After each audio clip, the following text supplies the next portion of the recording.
4.4 લીસા સમક્ષિતિજ table પર L લંબાઈની દોરીનો એક છેડો M દળના કણ સાથે અને બીજો છેડો એક નાની ખીલ્લી સાથે જોડેલ છે. જો કણ v ઝડપથી વર્તુળમય ગતિ કરે તો કણ પરનું ચોખ્ખું એટલે કે પરિણામી બળ કેન્દ્ર તરફની દિશામાં કેટલું હશે તે નીચેનામાંથી પસંદ કરો. વિકલ્પ આપ્યા છે 1 T, 2 T minus mv square by L, 3 T plus mv square by L, 4 0 અને જ્યાં T દોરીમાંનું તણાવ છે.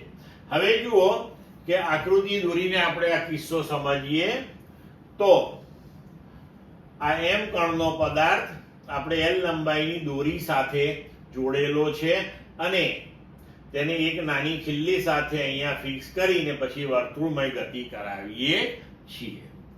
તો હવે તેની વર્તુળમય ગતિ માટે જરૂરી કેન્દ્રગામી બળ કોણ પૂરું પાડશે?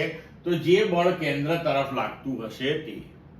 તો આ કિસ્સાની અંદર દોરીમાં ઉત્પન્ન થતું તણાવ બળ જે છે એ તેની ગતિ માટે જરૂરી એવું કેન્દ્રગામી બળ mv²/r પૂરું પાડશે.